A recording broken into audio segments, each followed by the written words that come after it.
ಸ್ನೇಹಿತರೆ, ನಮಸ್ಕಾರ.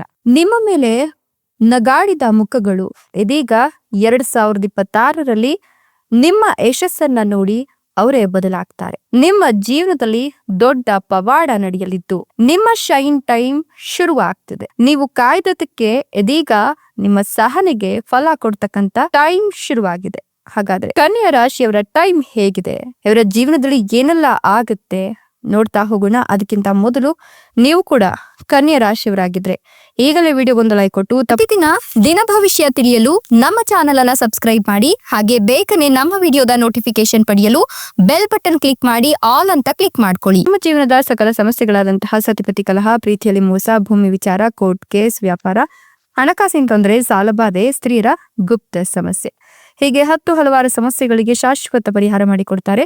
ಡಿಸ್ಪ್ಲೇ ಮೇಲೆ ಕಾಣ್ತಕ್ಕಂತ ಗುರುಜಿ ನಂಬರ್ಗೆ ಒಮ್ಮೆ ಕರೆ ಮಾಡಿ ನೋಡಿ. ಹೌದು, ಈಗ ಈ ರಾಶಿಯವರಿಗೆ ಅಂದ್ರೆ ಕನ್ಯಾ ರಾಶಿಯವರಿಗೆ ಬಂಪರ್ ಟೈಮ್ ಶುರುವಾಗಿದೆ ಅಂತ ಹೇಳಬಹುದು. ಯಾಕಂತಂದ್ರೆ ಇವರನ್ನ ನೋಡಿ ಯಾರು ನಗಾಡಿರ್ತಾರಲ್ಲ, ಇದೀಗ ಅವರು ಇವರ ಕಾಲ್ ಕೆಳಗಡೆ ಬೀಳ್ತಕ್ಕಂತ ಸಂದರ್ಭ ಎದುರಾಗಿದೆ. ನಿಮ್ಮ ಹೆಸರು ಇದೀಗ ದೊಡ್ಡದಾಗಿ ಬ್ರಾಂಡ್ ಮಾಡಿ ನಿಲ್ಲುತ್ತೆ ಅಂತ ಹೇಳಬಹುದು. ನಿಮ್ಮ ಸಹನೆ ಇದೀಗ ನಿಮ್ಗೆ ಫಲ ಕೊಡ್ತಕ್ಕಂತ ಕಾಲವನ್ನ ತಂದ್ಕೊಡ್ತಾ ಇದೆ ಅಂತ ಹೇಳಿದ್ರೆ ತಪ್ಪಾಗ್ಲಿಕ್ಕಿಲ್ಲ. ಯಾರು ನಿಮ್ಮನ್ನ ದುರ್ಬಲರು ಅಂದ್ರು ಇದೀಗ ಅವರೇ ನಿಮ್ಮ ಕಾಲ್ ಕೆಳಗಡೆ ಬಂದು ಬೀಳ್ತಾರೆ.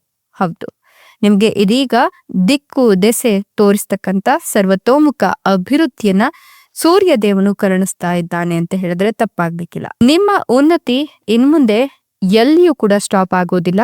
ಅಷ್ಟರ ಮಟ್ಟಿಗೆ ನೀವು ಬೆಳಿತಾ ಹೋಗ್ತೀರಾ ಅಂತ ಹೇಳಬಹುದು. ಸಾಕಷ್ಟು ನೆಮ್ಮದಿಯುತ ಜೀವನ ನಿಮ್ಮದಾಗತ್ತೆ. ಇಷ್ಟು ದಿನ ನೀವು ಅನುಭವಿಸಿದ ಪ್ರತಿಯೊಂದು ನೋವಿಗೂ ಕೂಡ ಶಾಶ್ವತ ಪರಿಹಾರ, ಶಾಶ್ವತ ಮುಲಾಮು ಅನ್ನೋದು ಸಿಗ್ತಾ ಹೋಗುತ್ತೆ. ಇನ್ನು ನಿಮ್ಮ ಕೆಲಸದಲ್ಲಿ ಅಧಿಕಾರಿಗಳಿಂದ ಬೆಂಬಲ ಕೂಡ ಸಿಗುತ್ತೆ. ಪ್ರಗತಿಯ ಹಾದಿಗಳು ಸುಗಮವಾಗುತ್ತೆ. ಕೆಲಸದ ಸ್ಥಳದಲ್ಲಿ ಒಂದಷ್ಟು ಬದಲಾವಣೆಯನ್ನ ಕಾಣ್ತೀರಾ. ಹೆಚ್ಚಿನ ಶ್ರಮ ಇದ್ರೂ ಕೂಡ ನೀವು ನೆಮ್ಮದಿಯ ನಿಟ್ಟುಸಿರನ್ನ ಬಿಡ್ತೀರಾ. ಸ್ನೇಹಿತರಿಂದ ಬೆಂಬಲ ಸಿಗ್ಲಿದ್ದು ನಿಮ್ಮ ಮಾತಿನಲ್ಲಿ ಮಾಧುರ್ಯತೆ ಇರುತ್ತೆ. ತಾಳ್ಮೆಯನ್ನ ಕಾಪಾಡಿಕೊಳ್ಳಲು ಪ್ರಯತ್ನಿಸಿದ್ರೆ ವಾಹನ ಸುಖ ಕೂಡ ಪ್ರಾಪ್ತಿಯಾಗತ್ತೆ. ಪ್ರಯಾಣದ ಯೋಚನೆಯನ್ನ ಕೂಡ ಈ ಸಂದರ್ಭದಲ್ಲಿ ನೀವು ಮಾಡಿಕೊಳ್ಬಹುದು. ನಿಮ್ಮ ಪ್ರಯಾಣ ಲಾಭದಾಯಕವಾಗಿರುತ್ತೆ. ವ್ಯಾಪಾರ ವಿಸ್ತರಣೆ ಆಗತ್ತೆ. ತಂದೆಯ ಆರೋಗ್ಯ ಸಮಸ್ಯೆಗಳು ನಿವಾರಣೆ ಆಗ್ತಾ ಹೋಗುತ್ತೆ. ಮನಸ್ಸಿನಲ್ಲಿ ನೆಮ್ಮದಿ ಉಂಟಾಗತ್ತೆ ಅಂತ ಹೇಳಬಹುದು. ನಿಮ್ಮಲ್ಲಿ ಬಹಳಷ್ಟು ಆತ್ಮವಿಶ್ವಾಸ ಹೆಚ್ಚಿಗೆ ಆಗತ್ತೆ. ತುಂಬಾ ಉತ್ಸಾಹದಿಂದ ಕೂಡಿರ್ತಕ್ಕಂಥ ದಿನಗಳು ಇನ್ಮುಂದೆ ನಿಮ್ಮದಾಗತ್ತೆ. ಸ್ನೇಹಿತರ ಸಹಾಯದಿಂದ ನೀವು ವ್ಯಾಪಾರ ಅವಕಾಶಗಳನ್ನು ಕೂಡ ಪಡೆದುಕೊಳ್ತೀರಾ. ಆದಾಯ ಹೆಚ್ಚಾಗತ್ತೆ.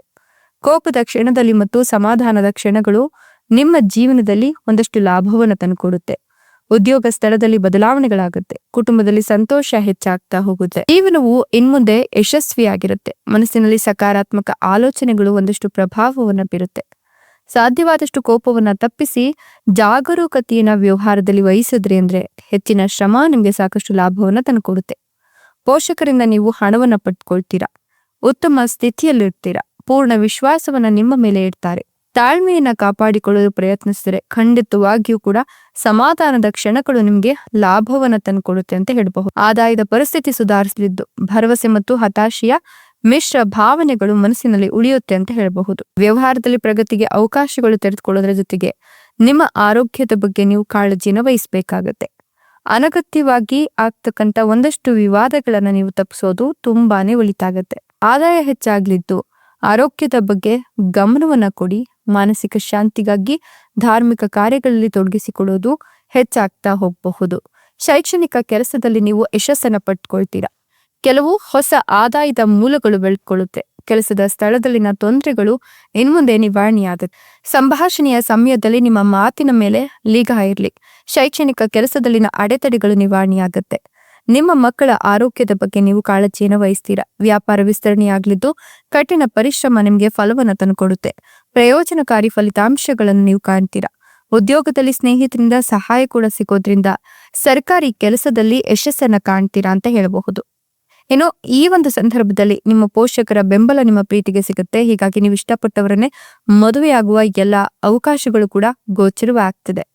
ಕೆಲಸದಲ್ಲಿ ಕೆಲವು ಹೆಚ್ಚುವರಿ ಜವಾಬ್ದಾರಿಗಳನ್ನು ಪಡ್ಕೊಳ್ತೀರಾ. ನಿಮ್ಮಲ್ಲಿ ಬಹಳಷ್ಟು ಆತ್ಮವಿಶ್ವಾಸತೆ ಹೆಚ್ಚಾಗ್ತಾ ಹೋಗುತ್ತೆ. ನಿಮ್ಮ ಭಾವನೆಗಳನ್ನ ನಿಯಂತ್ರಣದಲ್ಲಿ ಇಟ್ಕೊಳ್ಳೋದ್ರ ಜೊತೆಗೆ ನೀವು ಕೌಟುಂಬಿಕ ಜೀವನದಲ್ಲಿ ಸುಖವನ್ನ ಕಾಣ್ತೀರಾ. ಆದಾಯದ ಪರಿಸ್ಥಿತಿ ಸುಧಾರಿಸುತ್ತೆ. ರಾಜಕಾರಣಿಯೊಬ್ಬರನ್ನ ಭೇಟಿ ಆಗ್ತೀರಾ. ಇದರಿಂದಲೂ ಕೂಡ ಆರ್ಥಿಕ ಲಾಭವಾಗುವ ಎಲ್ಲ ಲಕ್ಷಣಗಳು ಕೂಡ ಗೋಚರವಾಗ್ತಿದೆ. ವಿಪರೀತ ಕೋಪ ಮತ್ತು ಒಂದಷ್ಟು ನೋವುಗಳನ್ನ ವ್ಯಕ್ತಪಡಿಸುವ ರೀತಿ ನಿಮ್ಮನ್ನ ಸಮಸ್ಯೆಗೆ ಸಿಲುಕಿಸಬಹುದು. ಹುಷಾರಾಗಿರಿ. ಸಂಗಾತಿಯೊಂದಿಗೆ ವಾಗ್ವಾದ ಉಂಟಾಗ್ತಕ್ಕಂಥ ಲಕ್ಷಣಗಳು ಕಾಣ್ತಾ ಇರೋದ್ರಿಂದ ಸಾಧ್ಯವಾದಷ್ಟು ತಾಳ್ಮೆಯಿಂದ ವರ್ತಿಸಿದ್ರೆ ಖಂಡಿತವಾಗಿಯೂ ಕೂಡ ಒಳ್ಳೇದಾಗುತ್ತೆ. ಇನ್ನು ನಿಮ್ಮ ಕಷ್ಟದ ಸ್ಥಿತಿಯಲ್ಲಿ ಅಥವಾ ನಿಮ್ಮ ಕಷ್ಟದ ಪರಿಸ್ಥಿತಿಯಲ್ಲಿ ಸ್ನೇಹಿತರು ನಿಮ್ಮ ಬೆಂಬಲಕ್ಕೆ ನಿಲ್ತಾರೆ. ಧಾರ್ಮಿಕ ಕಾರ್ಯಗಳು ಕುಟುಂಬದಲ್ಲಿ ನಡೆಯೋದ್ರಿಂದ ನಿಮ್ಮ ಪೋಷಕರ ಬೆಂಬಲ ಕೂಡ ನಿಮ್ಗೆ ಸಿಗ್ತಾ ಹೋಗುತ್ತೆ. ನಿಮ್ಮ ಜೀವನ ಶೈಲಿ ಬಹಳ ಅದ್ಭುತವಾಗಿರುತ್ತೆ. ಶೈಕ್ಷಣಿಕ ಕೆಲಸವು ಆಹ್ಲಾದಕರ ಫಲಿತಾಂಶಗಳನ್ನು ತಂದುಕೊಡುತ್ತೆ. ಧಾರ್ಮಿಕ ಪ್ರವಾಸದ ಯೋಜನೆಗಳನ್ನು ಕೂಡ ನೀವು ಮಾಡ್ಕೊಳ್ತೀರಾ. ರುಚಿಕರವಾದ ಆಹಾರದಲ್ಲಿ ನಿಮ್ಮ ಆಸಕ್ತಿ ಹೆಚ್ಚಿಗೆ ಆಗಬಹುದು. ಇನ್ನು ನೀವು ನಿಮ್ಮ ಸ್ನೇಹಿತರ ಸಹಾಯದಿಂದಾಗಿ ಉದ್ಯೋಗಾವಕಾಶಗಳನ್ನು ಕೂಡ ಕಂಡುಕೊಳ್ತೀರಾ. ಬೇರೆ ಸ್ಥಳಕ್ಕೆ ಹೋಗ್ಬೇಕಾದಂತಹ ಸನ್ನಿವೇಶಗಳು ಎದುರಾಗತ್ತೆ. ಹೀಗಾಗಿ ಖರ್ಚುಗಳ ಕಡೆ ನಿಗಾ ಇರಲಿ. ಅನವಶ್ಯಕ ಓಡಾಟ ನಿಮ್ಗೆ ಸಾಕಷ್ಟು ಖರ್ಚುಗಳನ್ನು ಮಾಡುವಂತೆ ಮಾಡುತ್ತೆ. ವ್ಯವಹಾರದಲ್ಲೂ ಕೂಡ ತೊಂದರೆಗಳಾಗುವಂತೆ ಮಾಡುತ್ತೆ. ಹೀಗಾಗಿ ಸಂಭಾಷಣೆಯಲ್ಲಿ ತಾಳ್ಮೆಯಿಂದ ಇರಿ. ಪೂರ್ಣ ವಿಶ್ವಾಸವನ್ನ ಗಳಿಸ್ಕೊಳ್ಬೇಕಾಗತ್ತೆ. ಸಾಧ್ಯವಾದಷ್ಟು ಆರೋಗ್ಯದ ಕಡೆ ಗಮನವನ್ನು ಕೊಡಿ. ರಾಜಕೀಯ ಮಹತ್ವಾಕಾಂಕ್ಷೆಗಳು ಈಡೇರುತ್ತೆ. ನಿಮ್ಮ ಶೈಕ್ಷಣಿಕ ಕೆಲಸದಲ್ಲಿ ಯಶಸ್ಸನ್ನು ಪಡೆದುಕೊಳ್ತೀರಾ. ಆದಾಯ ಹೆಚ್ಚಾಗ್ತಾ ಹೋಗುತ್ತೆ. ನಿಮ್ಮ ಲಾಭದ ಅವಕಾಶಗಳು ನಿಮ್ಮ ಮನೆ ಬಾಗಿಲನ್ನ ತಟ್ಟುತ್ತೆ. ಮಾನಸಿಕ ನೆಮ್ಮದಿ ಉಂಟಾಗ್ತಾ ಹೋಗುತ್ತೆ. ನೀವು ಉದ್ಯೋಗದಲ್ಲಿ ಬದಲಾವಣೆಯ ಪರಿಸ್ಥಿತಿಯನ್ನ ಕಾಣ್ತೀರಾ. ಕುಟುಂಬ ಸಮೇತ ಯಾವುದಾದ್ರೂ ಧಾರ್ಮಿಕ ಸ್ಥಳಕ್ಕೆ ಪ್ರವಾಸ ಹೋಗ್ಬೇಕು ಅನ್ನೋ ನಿಮ್ಮ ಕನಸು ನನಸಾಗುತ್ತೆ. ಇನ್ನು ಈ ಒಂದು ಸಂದರ್ಭದಲ್ಲಿ ಹೊಸ ಮನೆ, ವಾಹನ ಅಥವಾ ಯಾವುದಾದ್ರೂ ಜಮೀನನ್ನ ಖರೀದಿ ಮಾಡ್ಬೇಕು ಅಂತ ನೀವು ಅನ್ಕೊಂಡಿದ್ರೆ ಖಂಡಿತವಾಗಿಯೂ ಕೂಡ ಒಳ್ಳೆ ಯಶಸ್ಸು ಸಿಗುತ್ತೆ. ಈ ಒಂದು ಸಂದರ್ಭದಲ್ಲಿ ನೀವು ಅಂದುಕೊಂಡಂತಹ ಯಶಸ್ಸು ನಿಮ್ಮ ಬೆನ್ನ ಹಿಂದೆಯೇ ಇರುತ್ತೆ ಅಂತ ಹೇಳಬಹುದು. ನೀವು ಈ ಒಂದು ಸಂದರ್ಭದಲ್ಲಿ ಮಕ್ಕಳಿಲ್ಲ ಅಂತ ಹೇಳಿದ್ರೆ ಇಷ್ಟ ದೇವರಿಗೆ ಪ್ರತಿನಿತ್ಯ ಬೆಳಿಗ್ಗೆ ಧೂಪ ದೀಪಾರಾಧನೆಯನ್ನ ಮಾಡಿ ನಂತರ ನೀವು ಪ್ರಾರ್ಥನೆಯನ್ನ ಸಲ್ಲಿಸಿದ್ರೆ ಖಂಡಿತವಾಗಿಯೂ ಕೂಡ ನಿಮ್ಮ ವಂಶದ ಕುಡಿ ನಿಮ್ಮ ಕೈ ಸೇರುತ್ತೆ ಅಂತ ಹೇಳಬಹುದು. ಇನ್ನು ಆರ್ಥಿಕ ಸ್ಥಿತಿ ಸಾಕಷ್ಟು ಬಲಗೊಳ್ಳುತ್ತೆ. ವೃತ್ತಿ ಜೀವನಕ್ಕೆ ಸಂಬಂಧಿಸಿದಂತೆ ಪ್ರಗತಿಗಾಗಿ ಅನೇಕ ಹೊಸ ಅವಕಾಶಗಳು ಕೂಡ ಸಿಗ್ತಾ ಹೋಗುತ್ತೆ. ಕಳೆದು ಹೋದ ಹಣವನ್ನ ವಾಪಸ್ ಪಡೆಯುವ ಯೋಗ ಕೂಡ ಈ ಸಂದರ್ಭದಲ್ಲಿ ನಿರ್ಮಾಣವಾಗ್ತದೆ. ವೈಯಕ್ತಿಕ ಜೀವನದಲ್ಲಿ ಸುಖ ಶಾಂತಿಯನ್ನು ಪಡೆದುಕೊಳ್ತೀರಾ. ಈ ಅವಧಿಯಲ್ಲಿ ಹೂಡಿಕೆಯನ್ನು ಮಾಡಬೇಕು ಅಂತ ಯೋಚಿಸ್ತಿದ್ರೆ ಸರಿಯಾಗಿ ಯೋಚಿಸಿ ನಂತರ ನಿರ್ಧಾರವನ್ನು ತೆಗೆದುಕೊಳ್ಳೋದ್ರಿಂದ ಕೂಡ ನಿಮ್ಗೆ ನೆಮ್ಮದಿ ಸಿಗುತ್ತೆ. ಕೆಲಸದ ಸ್ಥಳದಲ್ಲಿ ರಚನಾತ್ಮಕತೆಯನ್ನ ಎಲ್ಲರೂ ಕೂಡ ಹೊಗಳುತ್ತಾರೆ. ನಿಮ್ಗೆ ಅದೃಷ್ಟದ ಸಂಪೂರ್ಣ ಬೆಂಬಲ ಇರಲಿತ್ತು. ಆಧ್ಯಾತ್ಮಿಕ ಯಾತ್ರೆಗೆ ಪ್ರಯಾಣವನ್ನ ಮಾಡ್ತಿದ್ರೆ ಈ ಒಂದು ಸಂದರ್ಭದಲ್ಲಿ ಸಣ್ಣ ಪುಟ್ಟ ಸಮಸ್ಯೆಗಳು, ಮಾನಸಿಕ ಒತ್ತಡಗಳು ಕೂಡ ನಿವಾರಣೆ ಆಗತ್ತೆ ಅಂತ ಹೇಳಬಹುದು. ನೀವು ಒಂದಷ್ಟು ಮೂಳೆ ಸಂಬಂಧಿತ ಸಮಸ್ಯೆಗೆ ಒಳಗಾಗಬಹುದು. ಸಾಧ್ಯವಾದಷ್ಟು ಆಹಾರ ಕ್ರಮದ ಬಗ್ಗೆ ಹಾಗೆ ನಿಮ್ಮ ಆರೋಗ್ಯದ ಕಡೆ ಕಾಳಜಿಯನ್ನು ವಹಿಸೋದು ಉತ್ತಮ. ಇನ್ನು ನಿಮ್ಮ ಖರ್ಚು ಒಂದಷ್ಟು ಹೆಚ್ಚಾಗುವ ಎಲ್ಲ ಲಕ್ಷಣಗಳು ಕೂಡ ಗೋಚರ ಆಗ್ತಿದೆ. ಸೊ ಖರ್ಚಿನ ಬಗ್ಗೆ ಹುಷಾರಾಗಿರಿ. ಇದೆಲ್ಲವೂ ಕೂಡ ಕನ್ಯಾ ರಾಶಿಯವರಿಗೆ 2026ರಲ್ಲಿ ಆಗ್ತಕ್ಕಂಥ ಒಂದಷ್ಟು ಬದಲಾವಣೆಗಳಾಗಿರೋದ್ರಿಂದ ಈ ಒಂದು ಸಂದರ್ಭದಲ್ಲಿ ನೀವು ಜೀವನವನ್ನ ಹೇಗೆ ತೆಗೆದುಕೊಳ್ತೀರೋ ಆ ರೀತಿ ನಿಮ್ಮ ಜೀವನ ಇರುತ್ತೆ ಅಂತ ಹೇಳಬಹುದು. ನಿಮ್ಮನ್ನ ಯಾರು ಈ ಹಾಳಿಸಿದ್ರೋ ಅವರು ಇವತ್ತು ನಿಮ್ಮ ಮುಂದೆ ನಿಲ್ಲಕ್ಕೂ ಕೂಡ ಹಿಂದು ಮುಂದೆ ಯೋಚಿಸ್ತಾರೆ. ಆ ಮಟ್ಟಿಗೆ ನೀವು ಬೆಳೆದ್ ನಿಲ್ತೀರಾ. ಸೊ ನೀವು ಕೂಡ ಕನ್ಯಾ ರಾಶಿಯವರಾಗಿದ್ರೆ ನಿಮ್ಮ ರಾಶಿಯ ಹೆಸರನ್ನ ಕಮೆಂಟ್ ಬಾಕ್ಸ್ ನಲ್ಲಿ ತಿಳಿಸಿ. ಧನ್ಯವಾದಗಳು.